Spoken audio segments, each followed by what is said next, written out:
YouTube, it's Kim at Middle of the Bookmarch, and this is my Bookish week for Sunday, May 26th.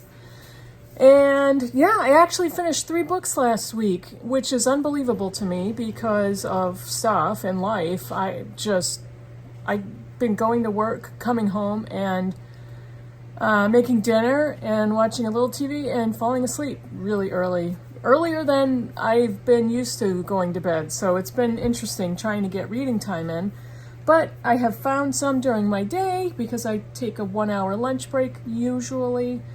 And because I have a long commute, I listen to audiobooks in the car. So it's working out really well for me so far. So let me tell you about the 3 books I finished. This one was a book that was sent to me by a book promoter, and this is Earth and Soul, Reconnecting Amid Climate Chaos by Leah Rampey. And I was contacted by, oh good gracious, I will put her name and where she contacted me from to receive this copy of this book, to read it and review it. And Leah Rampey, the author, is a writer, retreat leader, and educator who weaves ecology, spirituality, personal stories, and practices to help others deepen their relationship to the natural world. She holds a PhD in curriculum from Indiana University, and she lives in a co-housing community in Shepherdstown, West Virginia. So, I read this for Springathon, and I was hoping to love this, and I thought it was very good.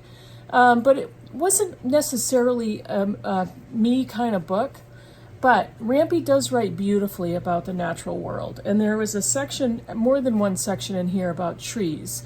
And I don't care how many books about trees that I've read or have heard of, I never ever get sick of the lives of trees and how they're interconnected and how they communicate with each other and with their surroundings. It's really beautiful, and she did an excellent job at writing about that. She has very beautiful writing when she's talking about nature and the outside world and the natural world. She is very descriptive and very, what's the word I'm looking for? Really masterful sentences in the way she talks about them. The thing that wasn't really for me is she writes about and injects a lot of spirituality in her narrative, and it's not really my thing, the way she's talking about spirituality, and she kind of was a little bit all over the place with that, and there were points in the book where it didn't really coincide with what she was discussing. And she's a spiritual person, and she you can tell by her writing. So that part wasn't really for me, but it wasn't horrible. The only other thing that I may have had a little bit of a problem with is she gets to a point where she's wondering out loud, and she's saying things out loud like, we should do that, and we should do this, or shouldn't you do that, or shouldn't you question this? And she asks a lot of questions, but it also gets to a point where she's sounding very lectury. That's not a word, but that's what I'm using as a word. So it was a little bit off the mark for me personally, but there were some really beautiful parts of it, and she's a very good writer and a very beautiful writer when it comes to nature, the natural world. This was supposed to be reconnecting amid climate chaos. I think it was more about reconnecting with nature than it was about climate chaos. It's not really a scientific book. She has a lot of notes in the back, but it's not coming from a place of science. It's coming more from a place of naturalism and spirituality. So if those are things that you really enjoy reading about, or if you are that type of a person and really enjoy spirituality in the natural world, I think you would really like this book. So I'm really glad that I got a copy. I'm glad I had the chance to read it. Thank you very much for my free copy, and I would love to continue to read more from this company. The second book, oh, this was so much fun. Now, the previous week I read a book, At Home with Books, and I found I'm unpacking and I'm consolidating my bookcases, and I found this other book that I forgot I had, and this one is House Beautiful, Decorating with Books. And it's a naked hardback, lost the cover a long time ago. Such a pretty cover photo. And this book is very similar to the last one, except this is more about decorating than it is about home libraries. That is not to say that there aren't pictures of libraries. There are. Every page has gorgeous photos, and I'm just going to show you a couple. Let's see. And it's about, you know, decorating with books and books in every room. This is one of my favorites, is in the very beginning. Let me see if I can, here it is.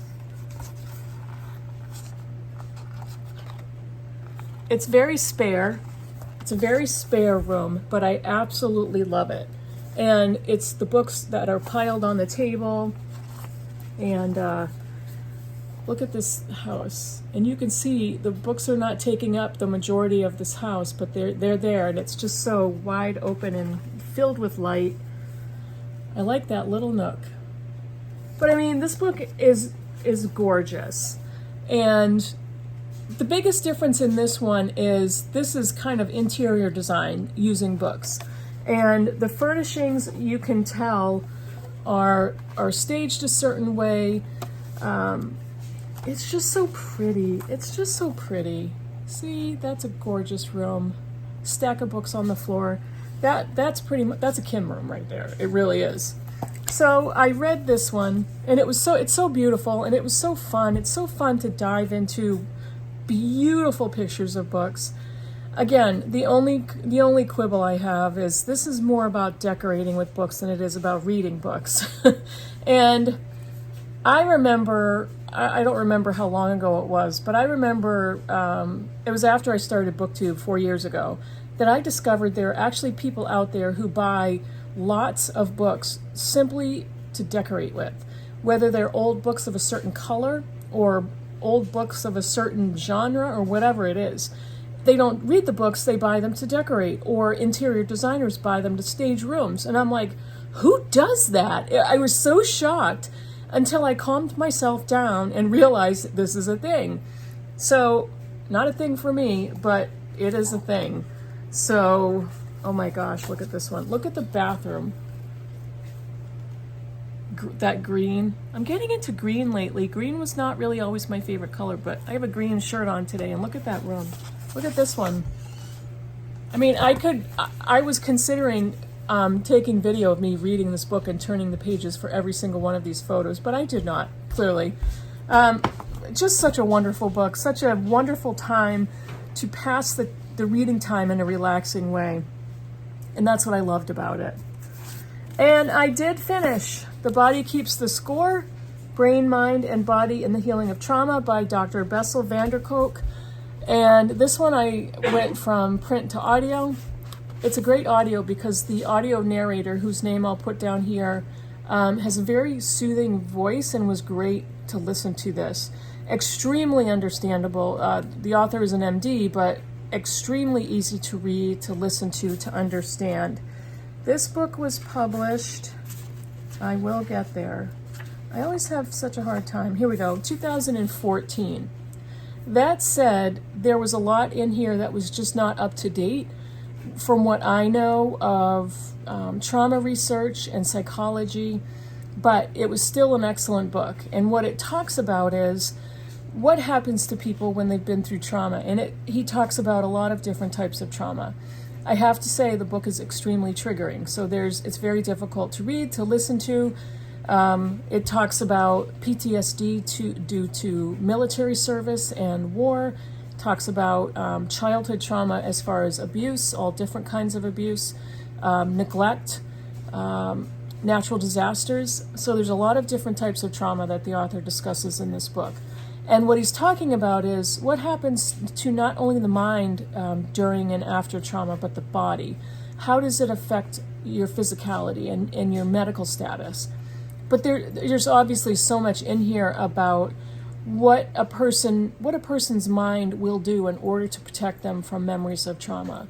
And he also discusses further on towards probably the last third of the book, different treatments for people that have been through extreme trauma or torture or war.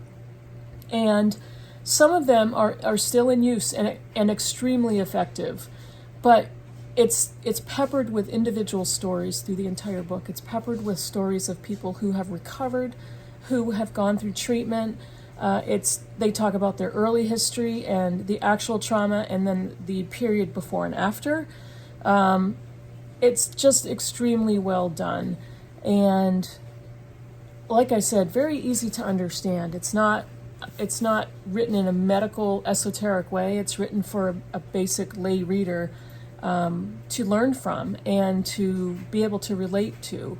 So I not really enjoyed reading this book, but it was a great reading experience. I'm very glad I read it. Extremely informational, poignant and heartbreaking, but it's a very well done book. Really, really liked reading that.